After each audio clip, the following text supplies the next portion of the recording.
Yo, what's up, fam? Big love to all of y'all tuning in from around the world. If it's your first time here, welcome to the squad. Smash that like and hit subscribe to roll with us. What happens when China attacks a US aircraft carrier? They launched the missile before anyone could stop it. Then dead silence in the South China Sea. A second later, alarms blared, radar screens lit up, and the USS Ronald Reagan, a floating city of steel and firepower, had only seconds to respond. This hasn't actually happened yet, but the tension between China and the US is heating up like never before. Experts warn it might only take one wrong move to blow everything up. One bad radar blip, one rogue missile. China's been building its navy fast. Way faster than anyone expected.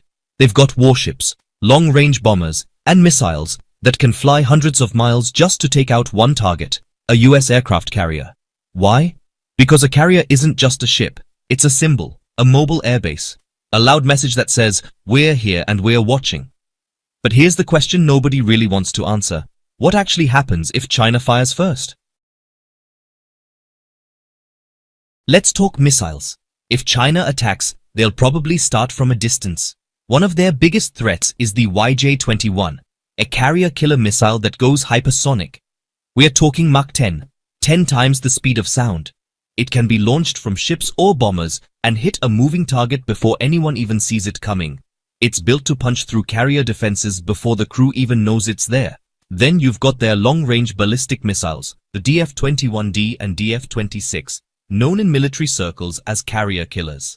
They can strike targets over 1,500 miles away, farther than most fighter jets can fly without refueling. And they don't just hit ships, they're designed to sink them. Now mix that with Chinese H-6 bombers, which can carry air-launched ballistic missiles. These bombers can cruise near the coast and fire off missiles from hundreds of miles out.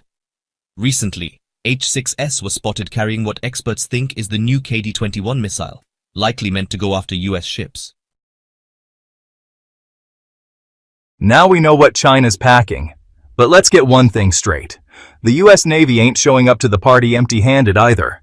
When an American carrier sails the Pacific, it never rolls solo. It's got major backup. A full carrier strike group usually includes a carrier, a guided missile cruiser, a few destroyers, a fast attack sub, and a fleet of aircraft. Think of it as a floating fortress with 360-degree protection. The centerpiece? The carrier itself, like the USS Gerald R. Ford or the USS Ronald Reagan. These beasts launch and recover fighter jets like the F/A-18 Super Hornet and the next-gen F-35C. These birds don't just look cool.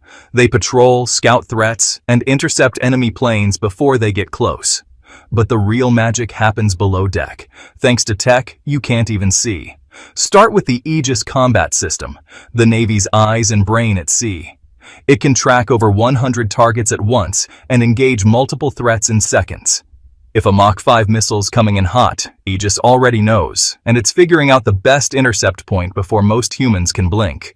Then there's firepower. First line of defense? The SM-2 missile. Basic air defense, but don't let basic fool you. It's fast, accurate, and deadly. Then there's the SM-6, which can chase down incoming missiles like a heat-seeking bloodhound. Cruise missiles, ballistic missiles, even aircraft. It's like a Swiss Army knife of destruction for the Navy. Then you've got the advanced ESSM Sea Sparrow missiles for close-range kills. And if anything makes it through all that defense net? Say hello to the Phalanx CIWS, the Sea Whiz. It's a nuke-guided Gatling gun that sprays 4,500 rounds per minute. A straight-up wall of lead meant to shred anything flying too close. And underwater? You better believe there's usually a Virginia-class attack sub lurking nearby. These subs are straight-up deadly. Stealthy, armed with torpedoes and cruise missiles. If China tries to sneak a sub anywhere near a carrier, the Virginia will be the first to know, and the last thing that Chinese sub ever sees. So what if China actually pulls the trigger? What's that look like, moment by moment? Alright, let's run the scenario. It's past 2 a.m. in the South China Sea. The sky's quiet. The USS Ronald Reagan and its strike group are out on a routine patrol, about 150 miles off the coast of Taiwan. Air combat patrols are up. Somewhere on mainland China, A DF-21D missile is being rolled into launch position on a mobile launcher. At the same time, an H-6 bomber lifts off from a coastal airbase, heading out over the water. No warnings, no buildup, just sudden movement. The order was given behind closed doors, and now the launch command. The attack starts from over 1,000 miles out. The DF-21D launches, soars into space like a ballistic missile. But instead of just dropping down, its warhead kicks in with a maneuverable re-entry vehicle, basically steering itself mid-fall, diving straight at a moving target, the American aircraft carrier. Meanwhile, that H-6 bomber fires a KD-21 missile from standoff range. Chinese surface ships launch swarms of YJ-18 cruise missiles, skimming low over the waves, hugging the water, aiming for the Reagan. Radar picks up the threat in under 5 seconds. Sailors rush to battle stations. Combat Information Center lights up. The carrier's AI-powered targeting system kicks into full battle mode. Aegis locks onto every incoming threat. Targets are prioritized based on danger and time to impact. SM-6 missiles launch in pairs. The sky turns into a deadly dance of fire trails and sonic booms. But one YJ-18 breaks through the outer defense layer, zeroing in on the Reagan's starboard side. That's when the Phalanx CIWs lights up, buzzing like a chainsaw, spitting out thousands of rounds in a blur. The missile breaks apart midair, debris raining into the sea. But now imagine one missile does get through, slams near the flight deck. Massive explosion. Secondary fires erupt. Flight ops grind to a halt. Aircraft are damaged. Sailors are injured. The ship doesn't sink, but she's hurting. Here's the kicker. That was just the first 10 minutes. The carrier group's built to keep fighting even when it's hit. Damage control teams get to work. Fire suppression systems kick in. Drones launch to find out where the strike came from. Within minutes, an EA-18G Growler is airborne, jamming enemy radar and blinding Chinese targeting systems. U.S. subs in the area switch to attack mode. Now, it's America's turn to hit back. This isn't just some random skirmish anymore. If China hits a U.S. aircraft carrier, they just crossed a line nobody has dared cross in modern history. And once that line's crossed, the U.S. Navy isn't waiting for round two. The moment that first missile hits, whether it lands or not, the entire carrier group goes full war mode. Maybe the Reagan took damage, but the rest of the strike group is still alive. And locked and loaded. Step 1. Total radio silence. Comms go dark. Encrypted only. Full air defense networks kick in. Every destroyer and cruiser nearby starts scanning for more threats. Missiles, drones, even subs. This isn't just damage control anymore. It's real-time combat operations. The Reagan launches drones and E-2D Hawkeye early warning aircraft.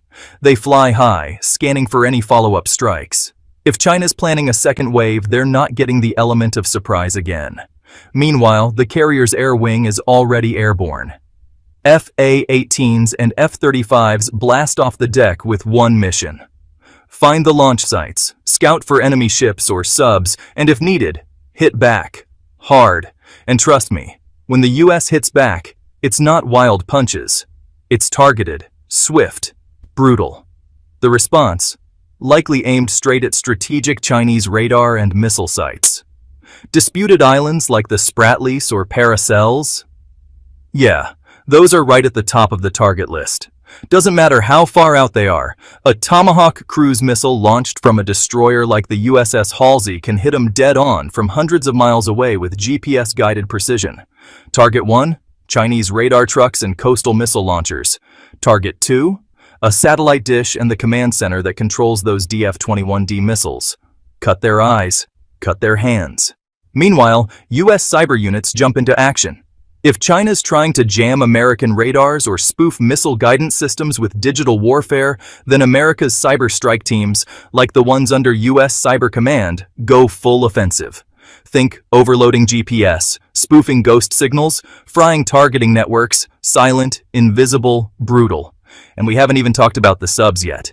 You can bet there's at least one Virginia-class fast attack sub shadowing that carrier group. The moment missiles start flying, that sub dives deep, goes dark, and gets ready for work, tracking enemy ships, especially Chinese destroyers or subs. If one of them gets close enough to fire off another missile, that torpedo is going to be the last surprise they ever see. And here's the savage detail. US subs probably already know where some of those enemy vessels are. They've been tracking them for hours, maybe days, before anything even popped off. All they need is the green light. One button, one ping, one torpedo in the water. Back on land, it's full alert across the Indo-Pacific. PACOM, U.S. Indo-Pacific Command, declares maximum readiness. Andersen Air Base in Guam fires up its B-1B bombers. Japan activates its ballistic missile defense systems. Okinawa clears the runway for launches. Australia's loading up fuel and supplies. Everyone knows what time it is, and no one wants to be caught slipping at sea. The Reagan's crew? Fighting fires, patching up systems, moving the wounded to medbase, but that carrier ain't going down easy. They were built to take a hit and keep sailing. The deck might be scorched, a few systems fried, but she's still afloat. The crew regroups fast, and within minutes, flight ops resume. Maybe at reduced capacity, but still rolling. Why? Because the U.S. Navy plans for this exact scenario. Wounded or not, that carrier's still the command hub. And if she's too banged up to lead, leadership jumps to the next destroyer or cruiser. The group doesn't stop. It adapts. That's the difference between war games and real-world readiness. And trust, China knows that. Which is why even a single strike on a carrier wouldn't be taken lightly. It's not just a tactical move. It's a statement with global consequences. Because the real question now isn't what's next for the Reagan, it's what's next for the world. A Chinese missile hitting a U.S. aircraft carrier? Within minutes, every major military radar across the Pacific lights up. This isn't just a U.S.-China issue anymore. Now the entire region's on edge. First up, Japan. U.S. bases are all over Okinawa. The Japanese self-defense forces are already watching the East China Sea like hawks. Tokyo would likely go to maximum alert instantly. Patriot missile batteries spin up, Aegis destroyers reposition, fighter jets launch. Japan ain't just a bystander, they're a front-row ally. Then there's South Korea. They know that if the US gets hit today, they could be next. Air defenses pointed at North Korea now have to also scan for threats from the South China Sea. Then you've got Australia. Quiet power, tight with the US Canberra, would lock down every Navy asset. RAF jets ready, launching surveillance flights over hot zones. They've already been patrolling the region with U.S. forces. This just kicks that into high gear. Don't forget Taiwan. Just 100 miles from China's coast, they become ground zero for global attention. If Taipei thinks they're next, they could mobilize the full military and start asking for international backup. The Philippines play a major role too. The U.S. just reopened bases there, some of which are close to Chinese-held islands. A strike on a U.S. carrier could lead to joint patrols, shared air cover, and full-on military coordination out of Philippine territory. And here's where it gets even trickier. NATO. Under Article 5, NATO's not obligated to respond unless one of its members is directly attacked. But what if that carrier had NATO officers on board? What if the strike hits during a joint op with European allies? Suddenly things get legally fuzzy and real messy. At the very least, expect a flood of intel drops in public briefings. Over at the UN, emergency meetings spiral into chaos. Accusations fly, vetoes flood in like confetti. China denies aggression. The US shows satellite footage. Russia likely backs China. Europe calls for restraint. But behind the scenes, the pressure's building. Markets freak out. The South China Sea handles trillions in global trade. One missile launch could spike oil prices, tank the stock market, and trigger panic buying from Beijing to Wall Street. That's it for now, folks. Thanks for watching, and don't forget to smash that like, hit subscribe, and turn on notifications. This is X News, bringing you the real, raw, and relevant. Catch y'all in the next one. Stay safe.